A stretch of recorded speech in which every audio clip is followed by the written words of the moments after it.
Ada shalom. Selamat hari Minggu yang diberkati. Seperti biasa katakan bersama saya orang yang paling disayang sama Tuhan. Saya orang yang dibenarkan karena iman dalam Kristus Yesus. Lihat sekeliling saudara, katakan kepada mereka, kamu juga. Amin. Minggu yang lalu kita sama-sama belajar apa yang harus kita lakukan menjelang kedatangan hari Tuhan yang semakin dekat. Kedatangan Tuhan semakin dekat. Enggak semuanya bilang amin. Kedatangan Tuhan semakin dekat. Amin. Kita sudah sama-sama belajar. Alkitab berkata bahwa janganlah engkau menjauhkan dirimu dari pertemuan-pertemuan ibadah. Seperti yang dilakukan kebanyakan orang. Kita harus saling menasehati dan semakin giat melakukannya. Katakan bersama saya, semakin giat. Amin. Bukan semakin kendor, tapi semakin giat melakukannya menjelang kedatangan hari Tuhan yang semakin dekat. Jadi apa yang harus kita lakukan menjelang kedatangan Tuhan yang semakin dekat? Jangan pernah menjauhkan dirimu dari pertemuan-pertemuan ibadah. Seperti yang dilakukan kebanyakan orang. Banyak orang Kristen minggu pagi pergi main golf. Biar sehat Pak, karena saya nggak ada waktu olahraga. Banyak yang naik sepeda. Akhirnya setelah main golf, setelah main sepeda capek nggak ke gereja. Latihan badani terbatas gunanya. Nggak ada yang bilang amin. Tetapi ibadah berguna dalam segala hal. Katakan bersama saya, segala hal. Berguna dalam segala hal karena mengandung janji. Baik untuk hidupmu sekarang dan hidupmu yang akan datang. Ada begitu banyak janji ketika saudara datang beribadah. Itu sebabnya jangan pernah meninggalkan pertemuan-pertemuan ibadah.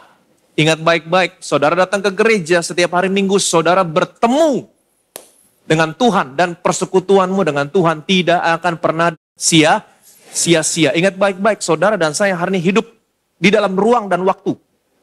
Siapa yang menciptakan ruang dan waktu? Tuhan yang menciptakan ruang dan waktu.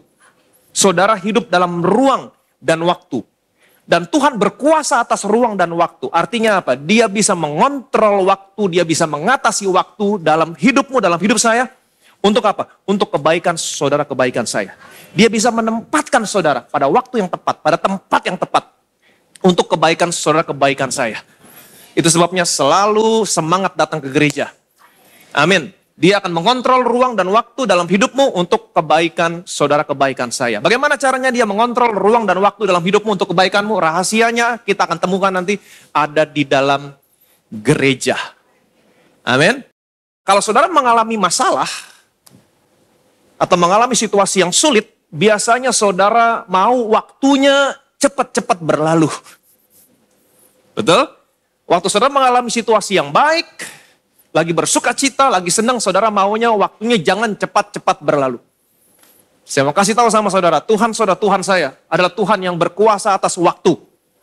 Dia bisa memperpendek waktunya, dia bisa mempersingkat waktunya, dia bisa memperpanjang waktunya, bahkan dia bisa membalikkan waktunya. Tuhan berkuasa atas waktu dan dia bisa mengatasi, dia bisa mengontrol waktu dalam hidupmu untuk kebaikanmu. Tuhan bukan hanya berkuasa atas waktu, dia juga berkuasa atas ruang. Dia bisa membawa saudara ke tempat yang lebih luas. Dia bisa membawa saudara ke tempat yang levelnya lebih tinggi. Dia akan mengontrol ruang dalam hidupmu untuk kebaikan saudara, untuk kebaikan saya. Yang percaya boleh bilang amin. Apa rahasianya? Apa jawabannya? Kita temukan jawaban nanti ada di dalam gereja. Itu sebabnya saya ingin memberikan semangat sama saudara untuk selalu datang ke gereja. Amin. Mujizat yang pertama yang Tuhan lakukan dicatat dalam Alkitab adalah mengubah air menjadi anggur di pesta perkawinan di Kana. Perhatikan baik-baik. Mujizat yang pertama yang Yesus lakukan mengubah air menjadi anggur untuk menunjukkan Tuhan Yesus adalah Tuhan yang berkuasa atas waktu. Dibutuhkan waktu 3 tahun. Kurang lebih. Sejak benih anggur ditanam sampai saudara mendapatkan buah anggur. Ini pun buah anggur yang dihasilkan 3 tahun yang pertama belum bisa menghasilkan anggur wine yang baik. Belum bisa. Sekalipun demikian, ada beberapa orang yang memanfaatkan untuk menghasilkan anggur atau wine yang kualitasnya nggak baik, yang murah. Dibutuhkan waktu yang lebih lama lagi. 5-7 tahun kurang lebih. Untuk bisa mendapatkan buah anggur yang baik. Untuk bisa menghasilkan anggur atau wine. Tetapi itu pun harus melalui proses penyimpanan yang cukup lama. 10 tahun, 20 tahun, 30 tahun, 40 tahun, bahkan 50 tahun. Semakin lama disimpan, kualitas anggurnya semakin baik. Tetapi waktu Yesus mengubah air menjadi anggur di pesta perkawinan di Kana, anggur yang dihasilkan saya percaya adalah anggur yang terbaik. Amin. Waktu Yesus mengubah air menjadi anggur yang terbaik di pesta perkawinan di Kana, Yesus tidak butuh waktu 50 tahun. Tidak butuh waktu 50 tahun. Berapa waktu yang dibutuhkan Yesus mengubah air menjadi anggur di Kana? Instan. Artinya apa? Waktu Yesus mengubah air menjadi anggur yang terbaik, sesungguhnya yang Yesus lakukan adalah dia mempersingkat waktu. Dia mengkompres waktu. Tuhan saudara, Tuhan saya, Tuhan Yesus adalah Tuhan yang berkuasa atas waktu. Mujizat yang kedua yang dicatat dalam Injil Yohanes juga terjadi di kota Kana di Galilea. Yesus kembali ke Kana di Galilea. Alkitab menceritakan ada seorang pegawai istana di Kapernaum. Anaknya sakit keras dan hampir mati. Dia pergi dari Kapernaum, pergi ke Kana yang ada di Galilea. Bertemu dengan Yesus. Dia minta Yesus untuk datang ke Kapernaum menyembuhkan anaknya yang hampir mati. Tetapi waktu dia bertemu dengan Yesus, Yesus hanya berkata begini, pergilah, anakmu hidup. Dia percaya sekali sama Yesus. Dia tidak langsung kembali ke Kapernaum. Keesokan harinya dia baru kembali ke Kapernaum. Alkitab menceritakan di tengah jalan hamba-hambanya menyongsong orang ini. Dan hamba-hambanya membawa kabar, anakmu sembuh, anakmu sembuh. Kemudian orang ini bertanya kepada hamba-hambanya, pukul berapa anak saya sembuh? Kemudian hamba-hambanya berkata, kemarin siang pukul 1. Maka teringatlah orang ini. Kemarin siang pukul 1 adalah waktu yang bertepatan ketika Yesus berkata kepadanya, pergilah, anakmu hidup. Di Kana yang di Galilea, Yesus berkata, pergilah, anakmu hidup. Pada waktu yang bersamaan, di Kapernaum, anaknya sakit. Kana di Galilea, Kapernaum ada jarak kurang lebih 30-40 km pada saat yang bersamaan. Di Kapernaum, anaknya sembuh. Tuhan saudara, Tuhan saya adalah Tuhan yang berkuasa atas ruang. Dia tidak terbatas ruang. Tuhan adalah Tuhan yang berkuasa atas ruang dan waktu. Ketika kamu datang ke gereja, kamu lupa, kamu datang kepada Tuhan yang berkuasa atas ruang dan waktu. Dia bisa menguasai ruang dan waktu dalam hidupmu untuk kebaikan saudara. Dan kalau saudara perhatikan baik-baik, kedua mujizat ini, Alkitab sangat spesifik. Kedua-duanya terjadi pada saat kapan? Perhatikan baik-baik.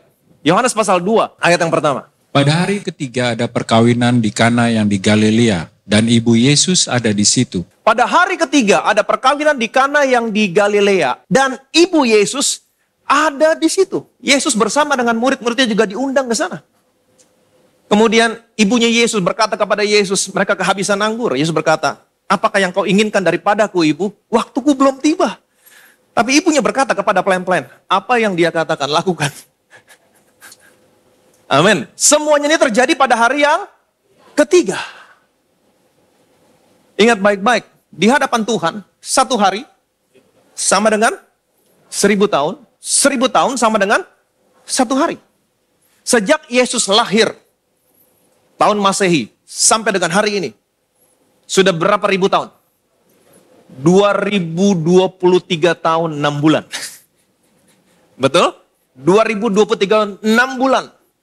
Artinya sudah 2000 tahun lebih di hadapan Tuhan. 1000 tahun sama dengan satu hari. Artinya kalau 2000 tahun lebih, artinya saudara dan saya sudah hidup di hari yang keberapa? Di hari yang ketiga. Saudara dan saya hidup di hari yang ketiga, hari ini, di hadapan Tuhan. Amin. Mujizat yang kedua. Dan setelah 2 hari itu Yesus berangkat dari sana ke Galilea. Dan setelah 2 hari itu Yesus berangkat dari sana ke Galilea. Kalau saudara baca terus ayatnya, ada seorang pegawai istana di Kapernaum yang anaknya sakit. Dia pergi dari Kapernaum ke Galilea bertemu dengan Yesus. Ini terjadi pada hari keberapa? Sesudah 2 hari, artinya hari keberapa? Hari ketiga. Lagi-lagi hari ketiga. Jadi hari ketiga di sini, kedua mujizat ini yang menunjukkan Tuhan adalah Tuhan yang berkuasa atas ruang. Tuhan adalah Tuhan yang berkuasa atas waktu. Semuanya terjadi pada hari yang ketiga. Hari yang ketiga menunjukkan kepada waktu di mana saudara dan saya hidup sekarang. Saudara dan saya sekarang hidup pada hari yang ketiga. Ini berbicara tentang generasi saudara, generasi saya. Generasi saudara dan saya. Sekarang saudara dan saya hidup di hari yang ketiga. Saudara akan melihat Tuhan akan mengatasi ruang dan waktu dalam hidupmu untuk kebaikanmu. Kamu akan melihat. Semuanya terjadi pada hari yang ketiga. Tuhan akan mengatasi ruang, dia mengontrol ruang dan waktu, menempatkan kamu pada tempat yang tepat, pada waktu yang tepat untuk kebaikan saudara. Amin. Mungkin saudara berkata, Pak, bagaimana dengan apa yang hilang di masa-masa lalu, Pak? Semuanya apakah bisa dikembalikan? Semuanya apakah bisa dikembalikan? Tuhan bisa membalikan waktu. Amin. Dia berkuasa atas waktu. Yoel pasal 2 ayat 23. Hai Bani Sion, bersorak-soraklah dan bersukacitalah karena Tuhan Allahmu, sebab telah diberikannya kepadamu hujan pada awal musim dengan adilnya, dan diturunkannya kepadamu hujan pada awal dan hujan pada akhir musim seperti dahulu. Hai Bani Sion, Tuhan berkata kepada orang-orang yang ada di Sion. Ingat, minggu yang lalu kita sama-sama melihat di Gunung Sion. Di gunung mana? Gunung Sion, bukan di Gunung Sinai, di Gunung Sion. Tuhan mengadakan satu perjamuan yang besar, suatu perjamuan dengan makanan yang berlemak, bergemuk, suatu perjamuan dengan anggur yang tua benar, yang disaring endapannya. Ini semua berbicara tentang apa? Pekerjaan yang terbaik yang sudah Tuhan Yesus selesaikan. Hai Bani Sion, bersorak-soraklah, bersukacitalah karena Tuhan Allahmu, sebab telah diberikannya. Amin. Telah diberikannya kepadamu hujan pada awal musim dengan adilnya. Telah diberikan kepadamu hujan pada awal musim dengan adilnya. Terjemahan hujan pada awal musim, beberapa terjemahan menerjemahkan seperti ini. The Lord has given you the teacher of righteousness. The Lord has given you the teacher of righteousness. Semuanya huruf besar, the teacher of righteousness. Ini berbicara tentang siapa? Saya membaca beberapa literatur dan membaca beberapa surat-surat mesianik. Mereka menerjemahkan bukan Yesus. Karena mereka tidak bisa melihat Yesus di dalamnya. Siapakah the teacher of righteousness? Yesus. Di Sion, Tuhan memberikan anaknya. Amin. Apa yang terjadi setelah Tuhan memberikan Yesus? Ayat yang ke-24. Tempat-tempat pengirikan menjadi penuh dengan gandum dan tempat pemerasan kelimpahan anggur dan minyak. Tempat pengirikan saudara akan penuh dengan gandum. Tempat pemerasan saudara penuh dengan anggur dan minyak. Gandum, anggur, minyak berbicara tentang semua yang terbaik dari pekerjaan yang sudah anaknya selesaikan. Semua yang terbaik. Dia berikan anaknya dan karena apa yang sudah anaknya selesaikan, dia berikan yang terbaik. Ada satu perbendaharaan yang besar yang Tuhan buka hari ini. Yang Tuhan mau berikan kepada gerejanya. Tempat pengirikanmu akan penuh dengan gandum. Tempat pemerasanmu akan penuh dengan anggur dan minyak. Apa yang terjadi setelah itu? Ayat yang ke-25. Aku akan memulihkan kepadamu tahun-tahun yang hasilnya dimakan habis oleh belalang pindahan, belalang pelompat, belalang pelahap, dan belalang pengerip. Tentaraku yang besar akan kukirim ke antara kamu. Aku akan memulihkan kepadamu tahun-tahun yang hasilnya dimakan habis. Nggak ada yang bilang amin. Aku akan memulihkan kepadamu tahun-tahun yang hasilnya dimakan habis. Oleh belalang pindahan, oleh belalang pelompat, oleh belalang pelahap, dan oleh belalang pengerip. Kalau saudara baca ayat-ayat sebelumnya, di situ akan dijelaskan apa yang ditinggalkan oleh belalang pengerip dimakan habis oleh belalang pindahan, apa yang ditinggalkan belalang pindahan dimakan habis oleh belalang pelompat, apa yang ditinggal oleh belalang pelompat akan dimakan habis oleh belalang pelahap.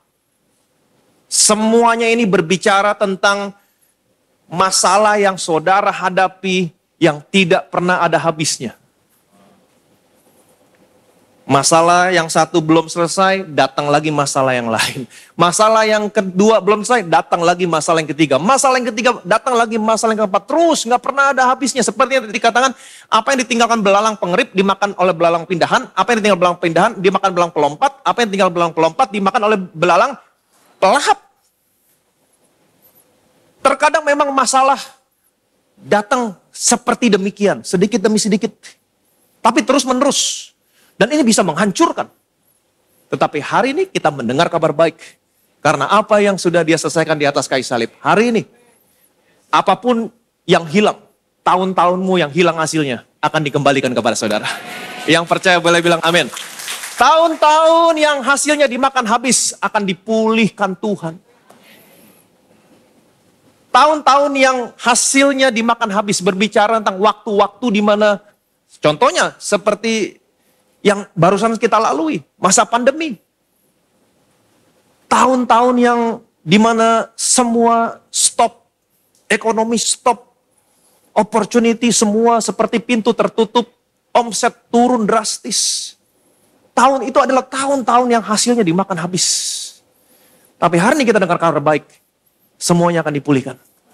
Amin. Tuhan akan kembalikan semuanya. Tuhan sanggup membalikan waktu. Apakah Tuhan sanggup membalikan waktu? Yes, dia berkuasa atas waktu. Amin. Bukan berarti Tuhan membalikan umur saudara. Tidak, hari ini umur saya 52 tahun. 5 roti 2 ikan. Supply. Tuhan tidak mengembalikan umur saya jadi 25. Tidak. Tapi dia sanggup membuat masa mudamu selalu baru. Amin. Saudara lebih sehat, lebih kuat. Dan saya merasa hari ini saya lebih sehat, lebih kuat daripada waktu saya umur 25 tahun. Amin. Tuhan sanggup membuat masa mudamu selalu baru. Saudara merasa lebih sehat, lebih kuat, lebih efektif, lebih produktif. Amin. Tuhan akan membalikan waktunya buat saudara. Dia mengontrol waktu, ruang dalam hidupmu untuk kebaikanmu. Apa rahasianya? Rahasianya ada di dalam gereja. Itu sebabnya saya selalu memberikan semangat sama saudara untuk selalu datang dalam gereja. Apa rahasianya terletak di mana? Rahasianya kita akan lihat gambarannya. Rahasianya terletak dalam bejana pembasuhan yang terdapat dalam bait Allah yang dibangun oleh Salomo. Kalau saudara melihat bejana pembasuhan yang ada dalam bait Allah yang dibangun oleh Musa di padang gurun, untuk apa? Bejana pembasuhan adalah tempat untuk membasuh. Setiap kali imam besar sebelum masuk ke dalam bait Allah, dia membasuh tangannya, membersihkan. Jadi air di situ untuk membersihkan. Ini berbicara tentang apa? Air berbicara tentang apa? Firman Tuhan. Di dalam Injil Yohanes, Yesus pernah membasuh kaki murid-muridnya dengan air. Betul? Dan apa yang Yesus lakukan, membasuh kaki murid-muridnya, merupakan tindakan simbolik. Ada artinya. Karena Yesus berkata kepada murid-muridnya, apa yang aku lakukan kamu tidak mengerti sekarang. Kamu akan mengerti kelak. Jadi tindakan simbolik. Barang siapa sudah mandi, ia tidak perlu membasuh diri lagi karena sudah bersih seluruhnya. Kecuali kakinya. Sekali kamu percaya Yesus, darah Yesus membasuh saudara. Satu kali untuk selamanya. Kamu bersih. Hanya yang harus dibasuh apa? Kakinya. Kenapa kaki? Kaki berbicara tentang perjalanan hidupmu sebagai orang percaya. Karena kamu berjalan dengan kaki. Amin. Berjalan dengan kaki, ada debu yang menempel, ada kotoran yang menempel. Ini yang harus dibasuh. Ini berbicara perjalanan hidupmu sehari-hari sebagai orang Kristen, sebagai orang percaya. Dalam perjalanan hidupmu sebagai orang Kristen, mungkin ada dosa yang saudara lakukan. Ada kesalahan yang saudara lakukan. Tapi ingat baik-baik, darah Yesus keeping on. Menyucikan kamu satu kali untuk selama-lamanya. Tapi waktu kamu berbuat salah, berbuat dosa, ada kesadaran akan dosa yang menempel di sini. Nah ini yang harus dibersihkan. Kesadaran akan dosa. Bagaimana caranya membersihkan kesadaran akan dosa? Dengan air. Apa itu air? Firman Tuhan. Kamu butuh firman Tuhan. Untuk membersihkan kamu. Kamu memang sudah bersih karena firman yang kukatakan kepadamu. Saudara butuh firman Tuhan. Setiap kali saudara buka Alkitab di rumah, baca firman Tuhan, itulah saatnya Tuhan membersihkan kamu. Dengan air, dengan firman. Kamu datang ke gereja, duduk dengar firman Tuhan, itulah saatnya saudara dibersihkan Tuhan. Dengan firman Tuhan, saudara keluar dari gereja, saudara merasa bersih. Merasa enteng. Kamu butuh firman Tuhan untuk membersihkan kamu. Seberapa banyak di antara saudara yang merasa dan percaya setiap kali datang ke gereja, keluar dari gereja, saudara merasa bersih? Nggak semuanya tunjuk tangan. Memang kalau yang jarang mandi nggak pernah ngerti. Seperti halnya kalau kamu mandi, keluar dari kamar mandi, seger, enteng. Betul? Sama. Jadi saudara nggak pernah mandi, nggak mengerti ya karena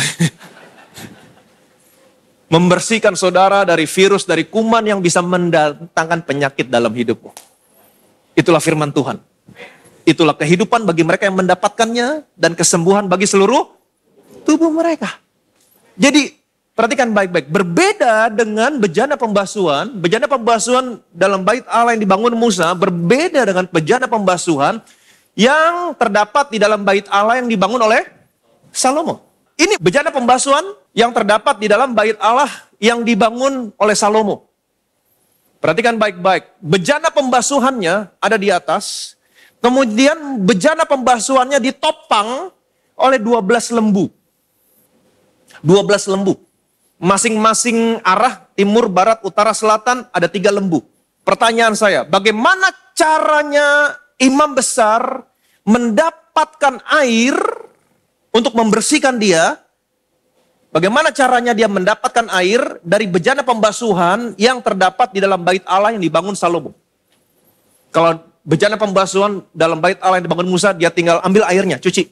Tapi bagaimana caranya dia mendapatkan air yang terdapat di dalam bejana pembasuhan dalam bait Allah yang dibangun Salomo? Bagaimana caranya? Dia harus manjat lembunya? Tidak, dia datang kepada salah satu lembunya. Dia buka mulutnya, air keluar. Dia cuci. Oke, dia harus buka mulut lembunya, kemudian air mengalir dari mulut lembu, kemudian dia cuci. Ingat, air berbicara tentang apa? Firman. Lembu di sini berbicara tentang siapa? Yang pertama, tentang Yesus. Ingat baik-baik, dalam Alkitab saudara, ada 4 Injil. Matius, Markus, Lukas, Yohanes. Semuanya menggambarkan tentang Yesus dalam sudut pandang yang berbeda-beda. Injil Matius, Yesus digambarkan sebagai seorang raja. Itu sebabnya lambangnya adalah singa. Injil Matius, lambangnya adalah singa. Kemudian Injil Markus, Yesus digambarkan sebagai seorang hamba. Lambangnya apa?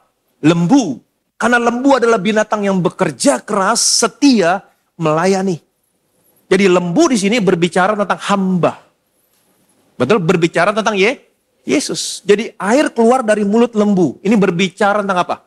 Firman yang membersihkan adalah firman Kristus.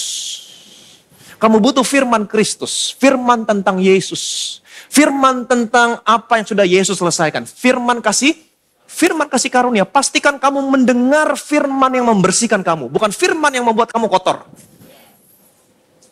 Ada sesuatu yang salah, kamu datang ke gereja, keluar dari gereja, merasa lebih kotor daripada sebelum kamu masuk. Ada sesuatu yang salah. Firman yang kamu dengar adalah firman yang membersihkan.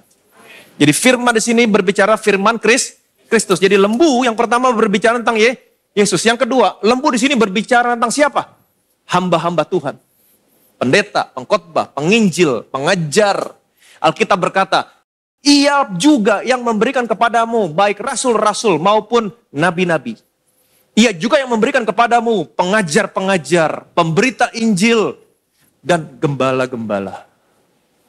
Dengan kata lain, dari mulut mereka lah, pendeta, pengkhotbah, penginjil, kamu mendengar firman Kristus yang membersihkan kamu. Kamu datang ke gereja, kamu dengar firman Tuhan dari pendeta, pengkhotbah, penginjil, pengajar.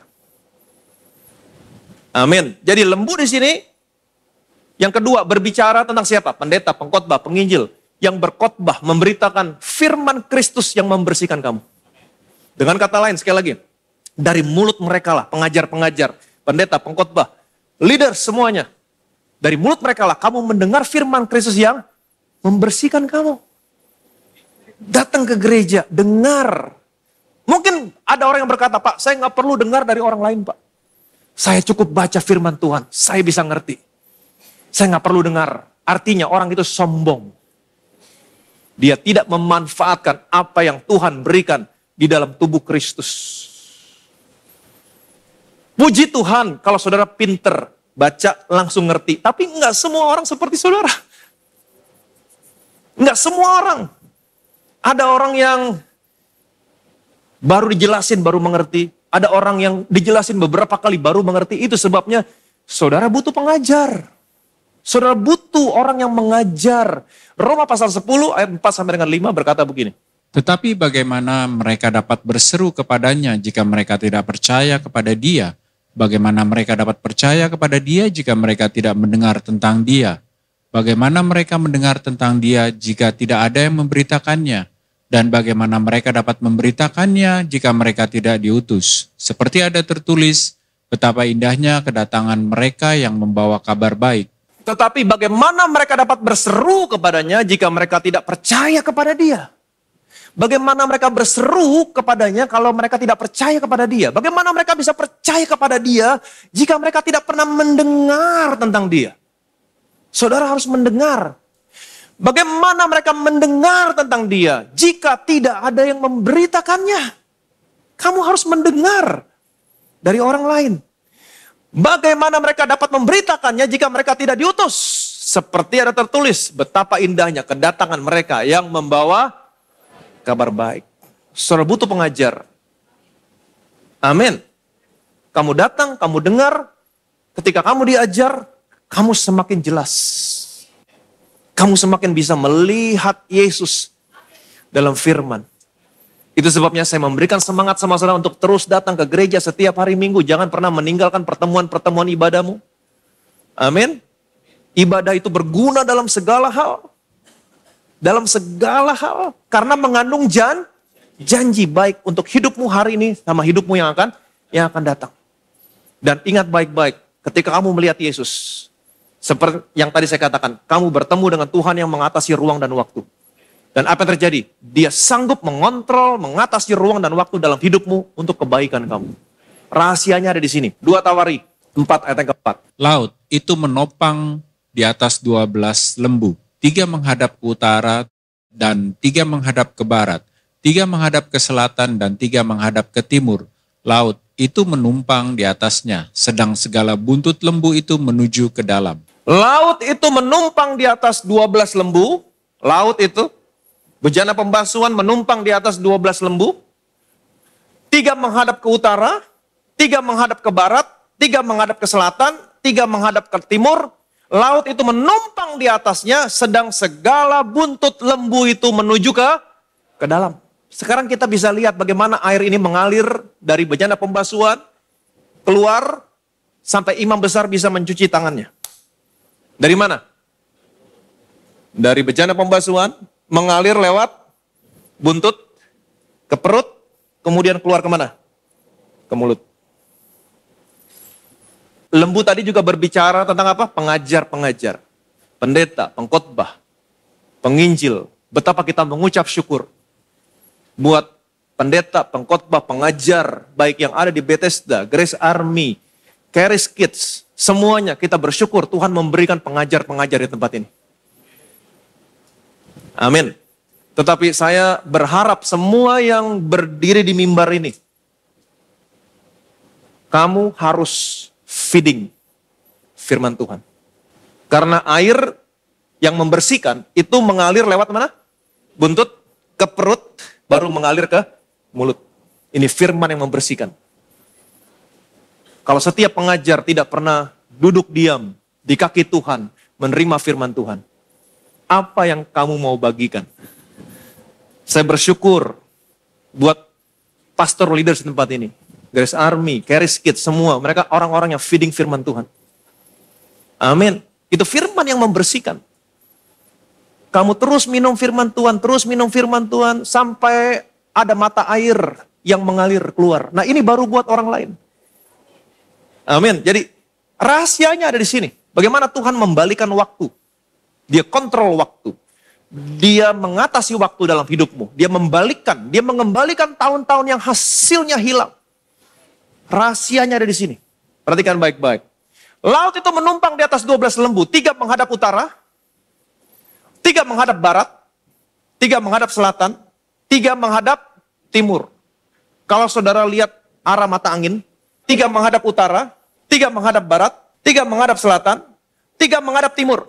Arahnya apa? Utara, barat, selatan, timur. Ini berbicara arahnya berlawanan dengan putaran jarum jam. Tuhan membalikan waktu. Amin. Kuncinya apa? Terus datang. Terus datang ke gereja. Tempatkan dirimu di bawah firman Kristus. Tuhan sanggup mengatasi ruang waktu. Tuhan sanggup membalikan waktu. Tuhan sanggup mengembalikan tahun-tahun yang hasilnya hilang. Dia kembalikan, dia pulihkan sama saudara. Amin. Di dalam perjanjian lama ada seorang raja yang bernama Hizkia. Hizkia jatuh sakit. Kemudian datang firman Tuhan melalui seorang nabi yang bernama Yesaya. Yesaya datang kepada Hizkia, Raja Hizkia, dan Yesaya berkata, engkau tidak akan sembuh. Engkau akan mati. Waktu Hizkia mendengar firman Tuhan, dia nggak akan sembuh, dia akan mati. Dia berdoa sama Tuhan, dia memalingkan mukanya ke tembok, dia berdoa, dia menangis sama Tuhan. Belum lagi Yesaya keluar, datang kembali firman Tuhan kepada Yesaya, kamu kembali. Katakan kepada Hizkia, telah kudengar doamu, telah kulihat air matamu. Aku akan menyembuhkan engkau. Pada hari yang ketiga, engkau pergi ke rumah Tuhan. Lagi-lagi hari yang ketiga. Ini berbicara tentang waktu saudara dan saya hidup sekarang. Kamu akan pergi ke rumah Tuhan. Aku akan menyembuhkan engkau. Pada hari yang ketiga. Kemudian Hizkia berkata kepada Yesaya, apa tandanya kalau Tuhan menyembuhkan saya dan aku pergi ke rumah Tuhan pada hari yang ketiga? Inilah yang menjadi tanda bagimu ketika Tuhan menepati apa yang dia janjikan.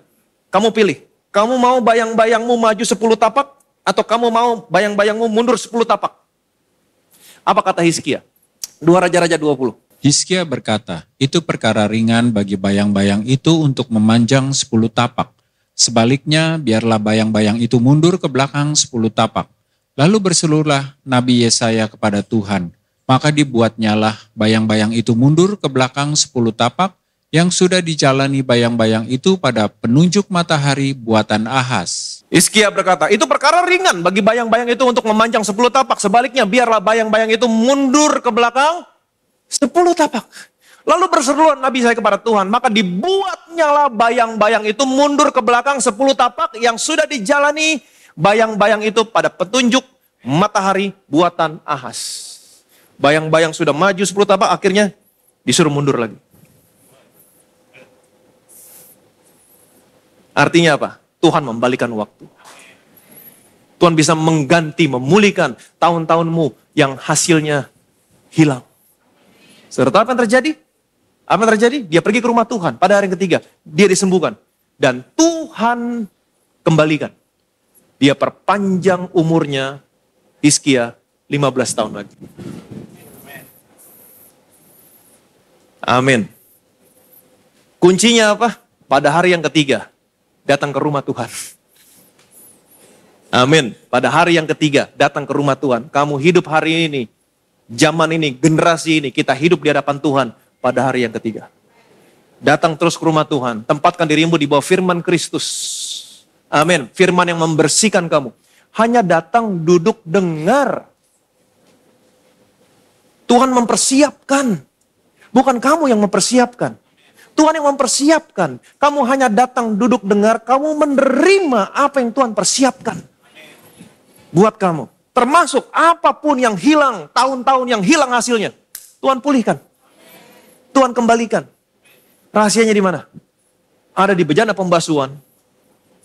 Di dalam bait Allah yang dibangun oleh Salomo. Terus datang, terus datang. Terima firman Kristus yang membersihkan kamu. Pada hari yang ketiga. Amin. Datang ke rumah Tuhan. Tuhan akan mengatasi ruang dan waktu dalam hidupmu. Dia kembalikan semuanya. Amin. Saudara masih ingat peperangan di lembah Ayalon? Waktu bangsa Israel berperang dengan bangsa Amori? Masih ingat? Yosua berkata kepada Tuhan di hadapan bangsa Israel. Dan dia berkata begini, matahari, kamu berhenti di atas Gibeon. Bulan, kamu berhenti di atas lembah Ayalon. Apa yang terjadi? Alkitab berkata, Tuhan mendengarkan perkataan Yosua. Dan dia membuat matahari berhenti di atas Gibeon, dia membuat bulan berhenti di atas lembah Ayalon. Apa artinya? Tuhan stop waktunya. Untuk siapa? Untuk Yosua. Kenapa demikian? Apa rahasianya? Karena Yosua adalah orang yang merenungkan firman Tuhan. Janganlah engkau lupa memperkatakan kitab Taurat ini, tapi renungkanlah firman itu siang dan malam, supaya engkau bertindak hati-hati sesuai dengan perkataan yang tertulis di dalamnya, sehingga perjalananmu berhasil dan engkau akan beruntung. Amin. Saudara hidup di hari yang ketiga. Kedatangan Tuhan semakin dekat. Amin. Jangan hidup secara natural. Hidup secara supranatural. Karena kamu menyembah Tuhan yang berkuasa atas ruang dan waktu. Terus datang, terus duduk, terus dengar firman Tuhan. Saya percaya Tuhan akan memulihkan tahun-tahun yang hasilnya pernah hilang dalam hidup. Dia pulihkan, dia kembalikan. Amin. Tuhan sedang membuka persediaannya. Semua yang terbaik dari pekerjaan yang sudah anaknya selesaikan. Dan dia ingin memberikan kepada saudara, kepada saya. Kepada gerejanya. Jadi terus datang ke gereja. Amin.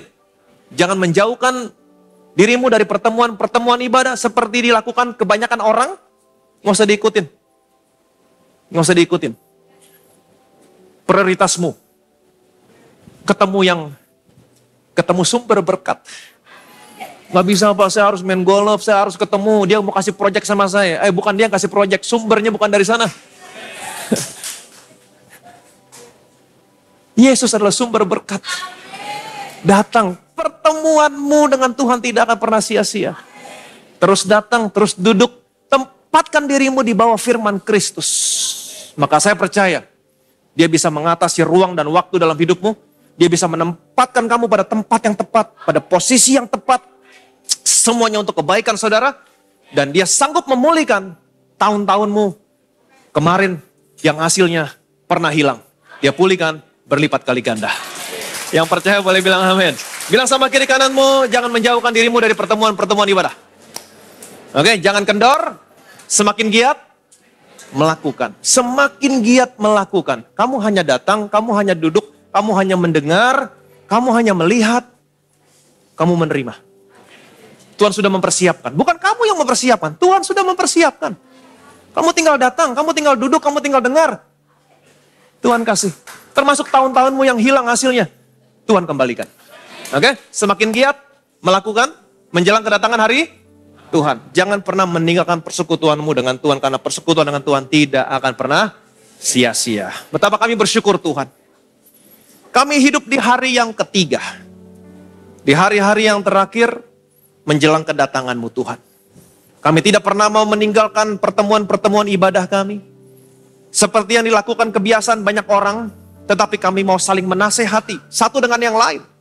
Dan semakin giat melakukannya. Karena kami tahu persekutuan kami dengan Tuhan tidak akan pernah sia-sia. Kami bersekutu dengan Tuhan yang berkuasa atas ruang dan waktu. Engkau sanggup menempatkan kami pada tempat yang tepat, pada waktu yang tepat. Untuk kebaikan kami. Bahkan apapun yang pernah hilang di tahun-tahun yang lalu. Engkau sanggup memulihkan tahun-tahun kami Tuhan yang hasilnya dimakan habis. Engkau sanggup memulihkan berlipat-lipat kali ganda. Hari ini kami tahu rahasianya. Kami datang, kami duduk. Kami menempatkan diri kami di bawah firman Kristus yang membersihkan kami. Pada hari yang ketiga, bukan hanya membersihkan kami.